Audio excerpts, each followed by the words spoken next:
Salut tout le monde, c'est Rootster avec une vidéo exemple de partie du jeu Forbidden Desert. Alors Forbidden Desert, c'est un jeu premièrement où on incarne une équipe qui se rendait pour tenter de trouver un artefact dans le désert. Malheureusement, notre hélicoptère s'est crashé. Donc on est survivant d'un crash d'hélicoptère et on est dans un désert qui ne pardonne pas, où une vilaine tempête de sable menace de tout ensevelir et de nous ensevelir avec. Donc ce qu'il va falloir faire dans le fond pour pouvoir se sortir de là, c'est coopérer, donc travailler tous les joueurs ensemble pour aller récupérer les pièces de ce fameux artefact-là qui nous permettrait de nous échapper du désert. Donc l'hélice, la boussole, le cristal, le moteur et finalement la fameuse coque du bateau. Tout ça, c'est caché dans le désert, il va falloir explorer. Alors, comme j'ai expliqué dans la mise en place, les joueurs ont reçu soit au hasard ou soit par choix une carte de personnage. Derrière la carte de personnage, donc je vais me permettre d'enlever ça ici, derrière la carte de personnage, on voit les étapes à suivre pour faire un tour. Donc, premièrement, chaque joueur va faire 4 actions et ensuite piger autant de cartes de tempête qu'il y a sur l'indicateur du niveau. Nous, puisqu'on est quand même des joueurs expérimentés, on va commencer la partie à normale, ce qui fait que chaque joueur pigera 3 cartes de tempête, donc 3 des cartes ici, à la fin de son tour. Et là, l'aide de jeu aussi nous permet de voir que les actions qui sont disponibles sont assez limitées. On peut se déplacer, donc bouger dans une case adjacente, comme ça ici par exemple. Si je veux me déplacer, je peux me déplacer horizontalement ou verticalement, mais je ne peux pas me déplacer diagonalement. Donc ça, si je me déplace d'une case comme ça fait une action d'utiliser. Je vous rappelle, comme c'est écrit en haut, qu'on a droit à 4 actions. Enlever du sable, c'est une autre option. Donc si je suis sur une tuile où il y a du sable, je peux enlever une tuile de sable pour enlever à la difficulté de la partie. Je peux aussi le faire sur les cases adjacentes. Donc, par exemple, mon pion jaune est ici. Je pourrais décider d'enlever la tuile de sable qui est adjacente à moi. Chaque tuile que j'enlève, c'est une action de moins en banque. Donc, on va essayer de faire la mise au point. Voilà. Ensuite, on peut fouiller le sol pour essayer de trouver un artefact, un objet qui va nous aider dans la partie. Pour pouvoir fouiller, par contre, il faut d'abord avoir enlevé tout le sable. Donc, je ne peux pas fouiller dans une tuile tant et aussi longtemps qu'il reste une dune de sable sur cette tuile-là. Ensuite, je peux ramasser l'une des parties du vaisseau. Donc, si pour une raison quelconque, on finit par découvrir les indices qui nous donnent le cristal, par exemple, bien, si je suis sur la tuile du cristal, je peux décider de le ramasser avec moi pour éventuellement pour le porter sur le vaisseau. Donc voilà les 4 actions qui sont disponibles. Et puis ici, on nous dit qu'on peut aussi donner de l'eau et donner de l'équipement à un autre joueur qui est sur la même tuile que nous gratuitement. Ça, c'est très important parce que vous allez voir dans la partie, les joueurs ont une réserve d'eau qui est limitée. Vous voyez, sur chaque carte de joueur, il y a une réserve d'eau, donc 4 pour chacun ici, mais il peut y en avoir plus ou il peut y en avoir moins. Et je vous jure que durant la partie, cette réserve d'eau-là va diminuer dangereusement.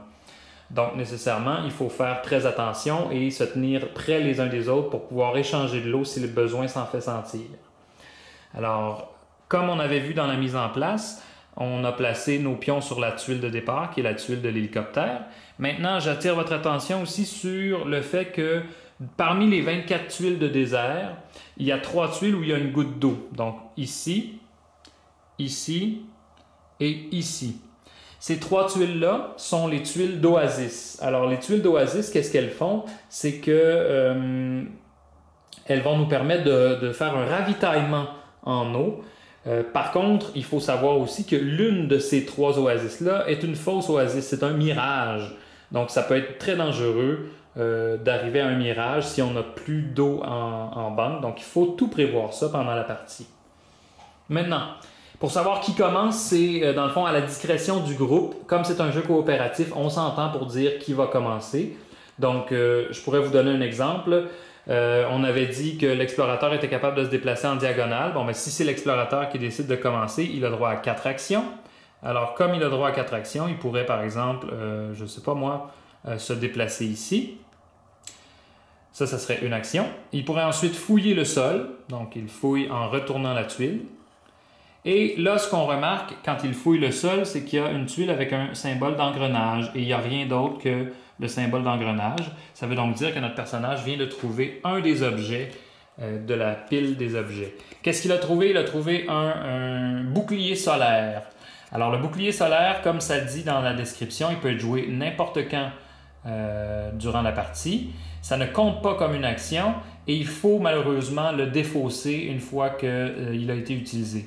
Et là, vous allez me dire, mais là, à quoi sert un bouclier solaire? Bien, le bouclier solaire va servir à empêcher ce qu'on appelle en anglais un sun beats down, donc le soleil qui nous plombe la tête. Il y a des cartes qui nous montrent que le soleil nous plombe la tête.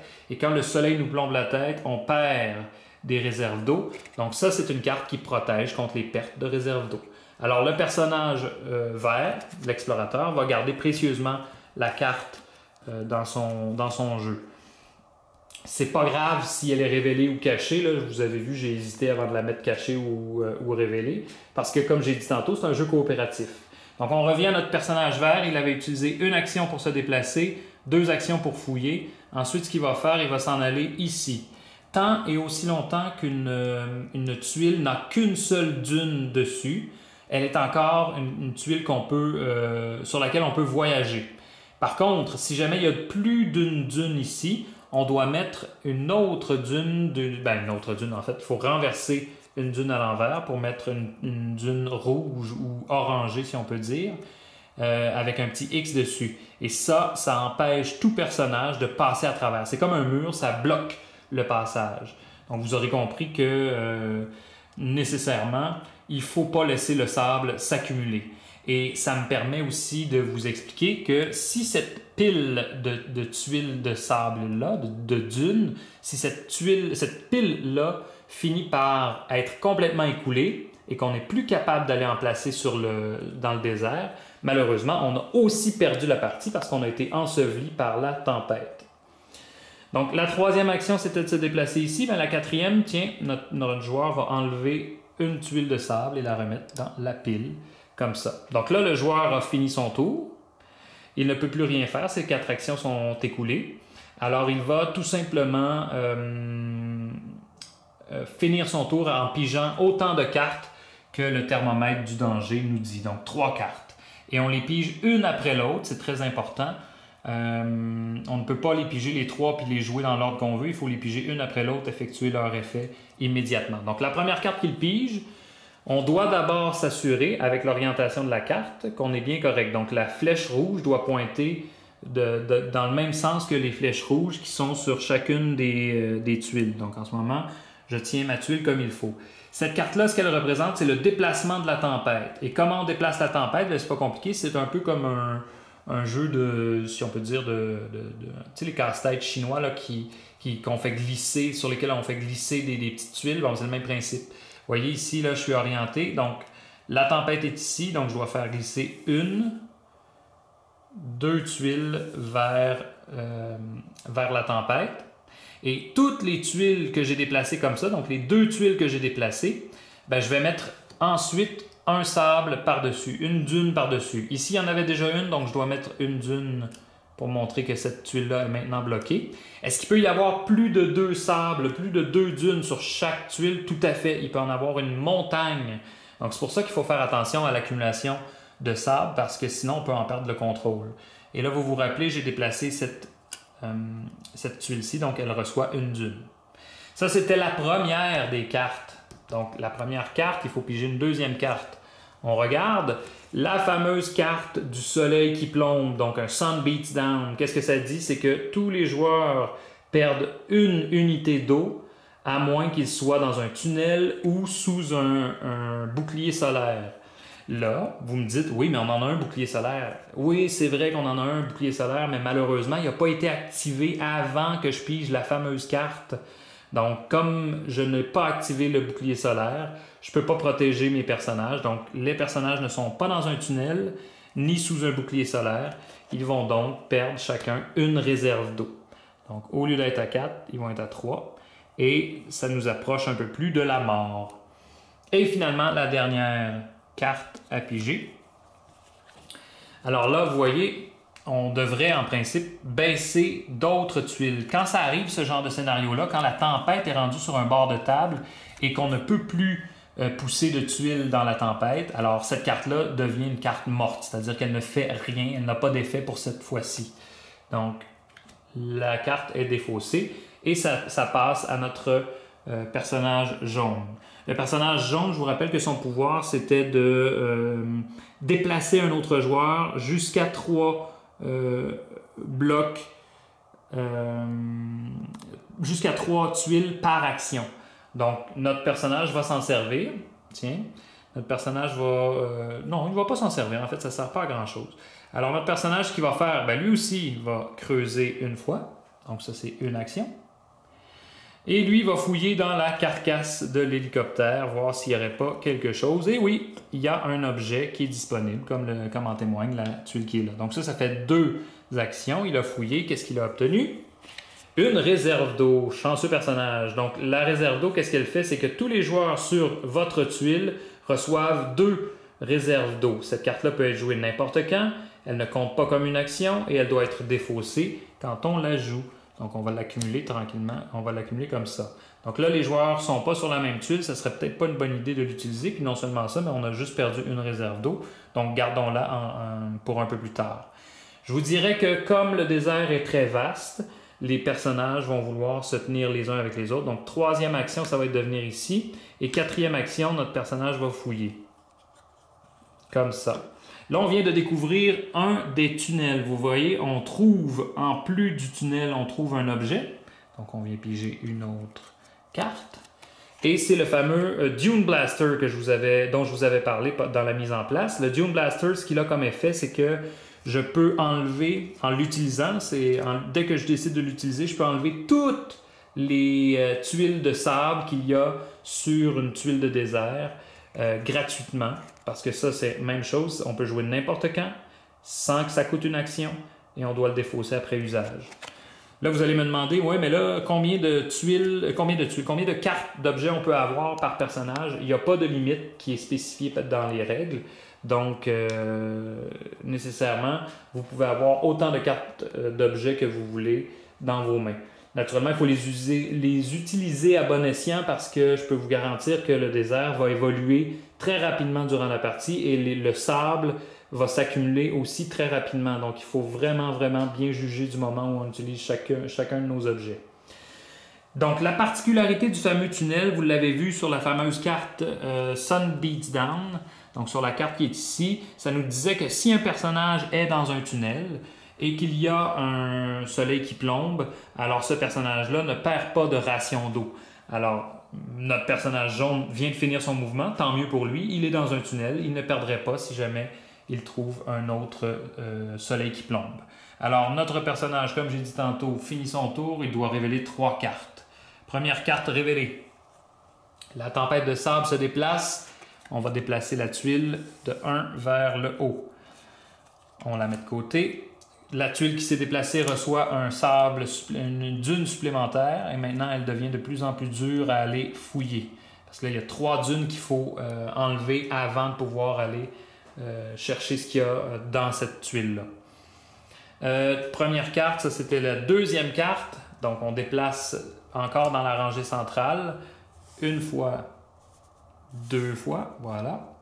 Et on met autant de dunes qu'il y a de déplacement. Donc une ici, parce qu'il y en avait déjà 2, et une sur celle-là qui n'en avait pas. Parfait. Et dernière carte. Un autre soleil qui plombe. Alors, vous l'avez entendu tantôt, les soleils qui plombent font perdre une réserve, sauf aux personnages qui sont dans les tunnels, ce qui est le cas pour lui. Donc, le jaune ne perd pas de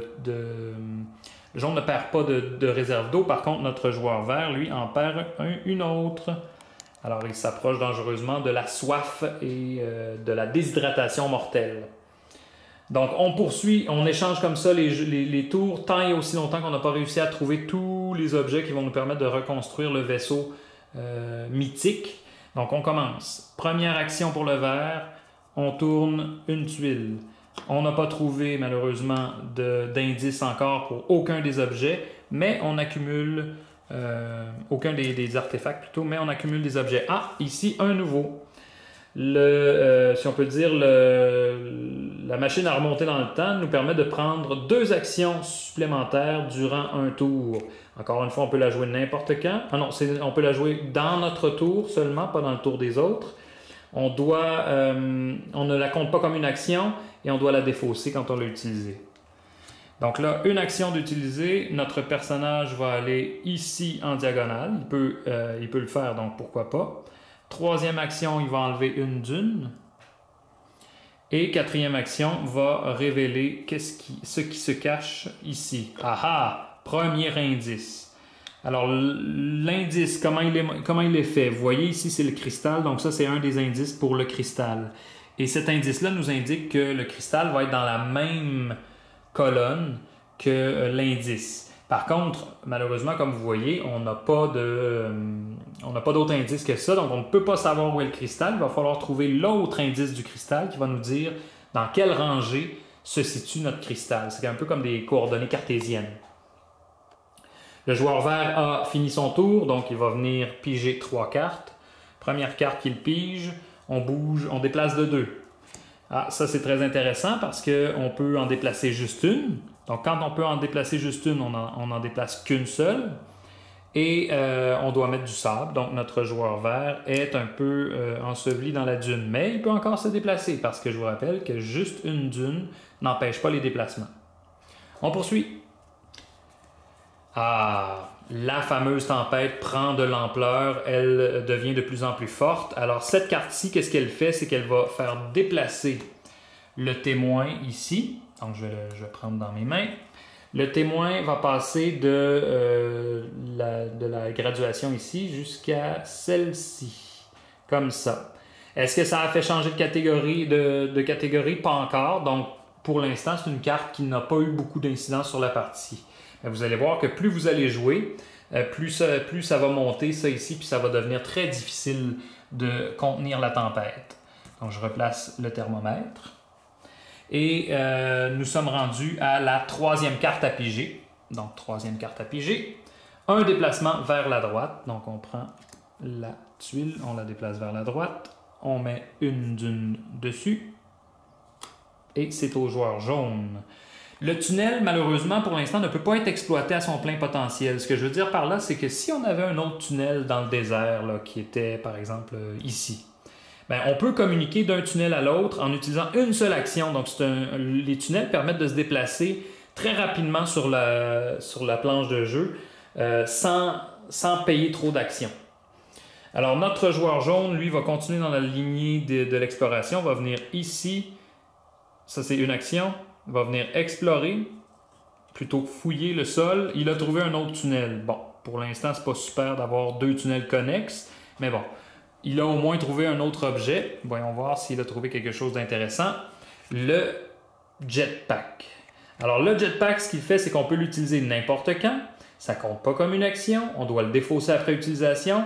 Et on peut bouger d'autant de blocs jusqu'à n'importe quel en fait, espace qui n'est pas bloqué sur la table. Et on peut même apporter avec nous un autre pion jusqu'à cette tuile-là. Donc, je vous donne un exemple. C'est le joueur jaune qui a trouvé le jetpack.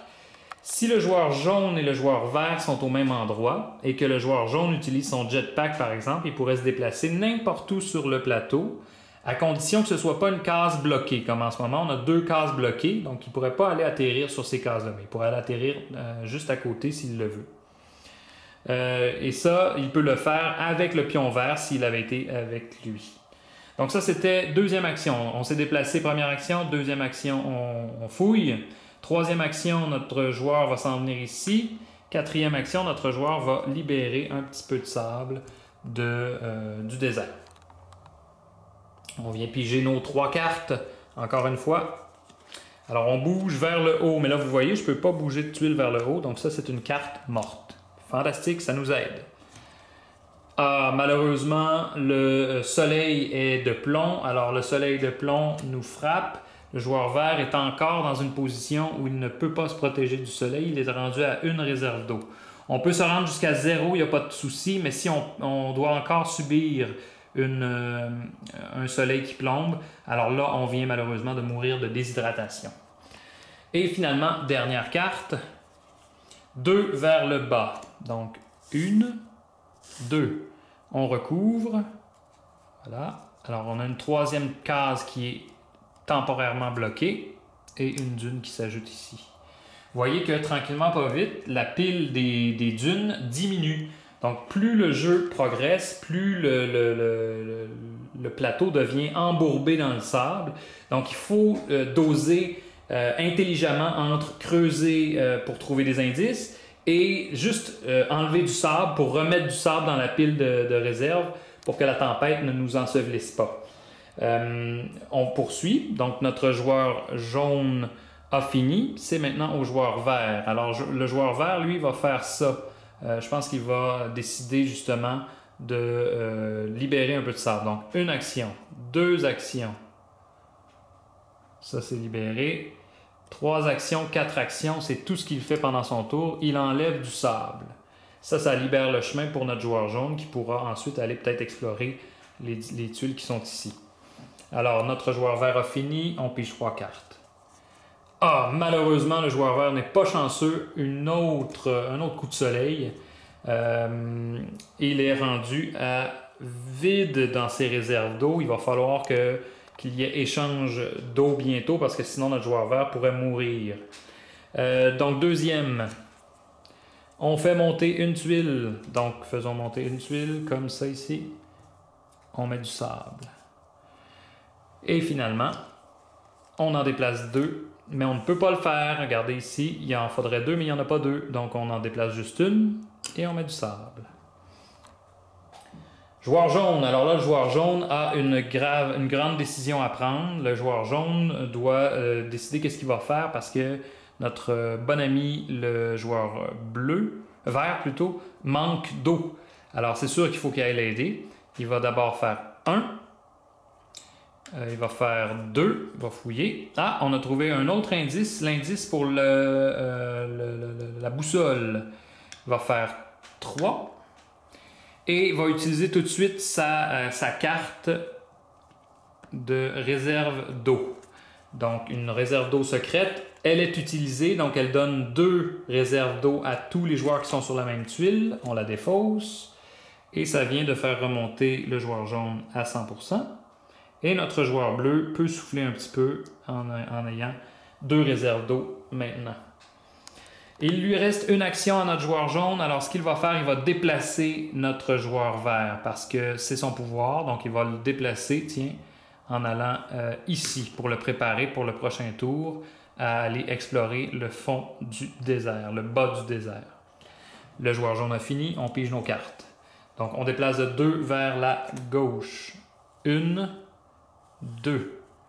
Alors, on met une tuile bloquée. On rajoute un sable comme ça. Et on poursuit. On déplace de 1 vers la droite. Et maintenant, là, vous remarquez un scénario qui se produit. Je dois rajouter une tuile sur la dune qui était déjà là. Ça vient de bloquer l'endroit. Ça veut dire que notre joueur jaune ne peut plus bouger de cette tuile-là tant et aussi longtemps qu'il reste plus d'une dune sur sa propre tuile. Donc, il va falloir qu'il libère, qu'il creuse son chemin en dehors du désert s'il souhaite bouger à nouveau. Parfait. Et finalement, dernière carte. 3 vers le haut. Ça nous fait remonter le joueur vert comme ça. Et on lui met une dune. Voilà qui est fait. Notre joueur vert va regarder ses options. Je pense que le joueur vert va utiliser son time throttle. Qu'est-ce que ça va faire? Ça fait qu'il va avoir 2 actions de plus. Donc, il a 6 actions ce tour-ci. Alors, allons-y pour 6 actions. On va commencer par une action. Enlever le sable. 2 actions. Retourner ça ici pour trouver un autre objet. Qu'est-ce qu'il trouve? Un autre Dune Blaster à la disposition des joueurs. C'est bien ça. Là, on était à 2 actions, 3 actions, 4 actions. Et on vient de trouver la fameuse boussole. Pourquoi? Parce qu'on a les 2 indices qui nous permettent de savoir où elle est. Alors, dès qu'on trouve le 2e indice, il faut la placer sur la grille. Et où on la place? Bien, c'est pas compliqué. C'est à l'intersection de l'indice horizontal puis de l'indice vertical. Donc, dans ce cas-ci, c'est ici qu'on la place. Alors là, il va falloir que quelqu'un aille la chercher si on veut pouvoir décoller éventuellement. Alors là, on avait fait une action pour enlever le sable, 2 actions pour retourner, 3 actions, 4 actions. Ce qu'on va faire, on va commencer à enlever du sable. On va en enlever 2 d'un coup pour préparer le prochain tour et s'en aller ici. Notre joueur jaune pourra peut-être essayer d'aller chercher la fameuse boussole. Donc, 3 cartes à piger. Une carte, on baisse la tempête. Comme ça. Voilà. 2 cartes. Alors, on déplace la tempête d'un comme ça. Voilà. Et 3 cartes. La tempête prend de la vigueur. Alors, on fait avancer d'un échelon de plus. Malheureusement, pas malheureusement, mais heureusement, on n'est pas passé encore à la tempête de niveau 4. Donc, ça nous permet de souffler un petit peu. Là, vous avez remarqué peut-être que depuis tantôt, je ne me soucie pas beaucoup de mettre le fameux bouclier solaire. C'est très simple, c'est que dans le paquet ici, je sais qu'il existe seulement 4 Sun Beatdown ou des soleils de plomb et ils sont déjà tous passés. Ça veut dire que dans cette réserve-là, il n'y a pas de Sun Beatdown, ce qui fait que je vais attendre qu'on rebrasse tout ça pour en jouer un éventuellement. Alors, joueur jaune doit absolument enlever un sable s'il veut se déplacer. Ça, c'est une action. 2 actions. 3 actions, prendre le compas. Et là, il va aller placer le compas dans le petit bateau, comme ceci. Voilà. Alors, le compas est placé sur le bateau. Il ne manque plus que le moteur, le cristal et l'hélice. Et il faut trouver aussi le point de départ qui va nous permettre de quitter. Alors, on avait dit 3 actions. 4e action, ce sera de déplacer notre joueur vert. Alors, 4e action, notre joueur vert va aller ici, comme ceci. Parfait. 3 cartes. Une carte. On déplace 1, 2. Alors là, notre joueur vert est enseveli dans la dune. Vous le voyez ici. Il ne peut plus se déplacer. Ça, c'est aussi bloqué. Donc, il va falloir creuser un petit peu. 3e, on déplace tout où le joueur vert est bien enseveli. Ça s'en va de l'autre côté. On prend 2 nouvelles tuiles et on les empile. Remarquez que dès qu'on n'en a plus d'une sur la pile, on va toujours les mettre du côté X pour se rappeler que c'est un endroit qui est bloqué. Et finalement, dernière carte, la tempête prend de l'ampleur. Donc ce coup-ci, ça n'a pas d'incidence, mais dès que le prochain joueur finit son tour, ce n'est plus 3 cartes qu'on va piger, c'est bien 4 cartes au lieu de 3. Alors, le joueur jaune a fini, c'est au joueur vert. Le joueur vert ne peut rien faire tant et aussi longtemps qu'il est coincé ici. Alors, ce qu'il va faire, il va utiliser son Dune Blaster et d'un seul coup, sans action, va se libérer de tout le sable qu'il y avait ici. Ça lui laisse 4 actions. Il va commencer par explorer ce qu'il y a ici et ne trouve qu'un objet à utiliser. Un autre bouclier solaire, pour l'instant, ce n'est pas une obligation de le jouer parce que, comme je vous disais, toutes les cartes sont encore dans la pile qui est là. Alors, on poursuit. Ça, c'était la première action. 2e action, on enlève le sable qui est ici parce qu'on est adjacent. 3e, 4e, on va aller chercher un autre indice. Et c'est un autre objet qui se révèle à nous. Alors, on prend l'objet. Et là, vous avez on va appeler ça un terrascope. Le terrascope, qu'est-ce qu'il permet? C'est d'aller regarder sous n'importe quelle tuile qui n'a pas encore été explorée. Donc, on peut aller regarder en dessous de n'importe quelle pour savoir ce qui s'y cache. On doit le jouer dans notre tour. Donc, je vais faire le zoom, voilà. On doit jouer à n'importe quand, pardon. Ça ne compte pas comme une action et on doit la défausser après coup. Donc, voilà. C'est fait. Notre joueur vert a joué toutes ses actions. Il va venir piger ici. La tempête est rendue de niveau 4, donc il doit piger 4 cartes. Une. On tasse la tempête à droite. comme ça. 2, on tasse la tempête encore à droite, comme ça. 3, on tasse la tempête encore à droite, comme ça. Et finalement 4, on tasse la tempête de 3 espaces à droite, mais il n'en reste plus qu'un, donc on met sable comme ça. Si jamais un tunnel devient enseveli, c'est-à-dire qu'il a 2 dunes et plus sur lui, on ne peut pas l'utiliser comme un point de téléportation avant avant que quelqu'un ait fait descendre la réserve de dunes sur cette case-là. Alors là, c'est notre joueur jaune. Notre joueur jaune, lui, va décider de se déplacer ici. D'accord? Ça nous coûte une action. Et il va ensuite faire 2 actions, 3 actions et va fouiller le sol, 4 actions. Donc, le premier indice du moteur est trouvé. Alors, les 4 actions sont faites. On va aller chercher 4 cartes dans la pile. Une, on fait descendre de 1, comme ça ici. On met une dune. Voilà. On va faire deuxième carte, on déplace vers la droite, comme ça. Oh, j'allais oublier de mettre une dune. Voilà. Troisième carte, on fait descendre de 1, comme ça. Et on met une dune pour bloquer l'accès. Et là, vous le voyez, la pile est vide. On doit absolument reprendre tout ce qui est là et le brasser pour être sûr et certain que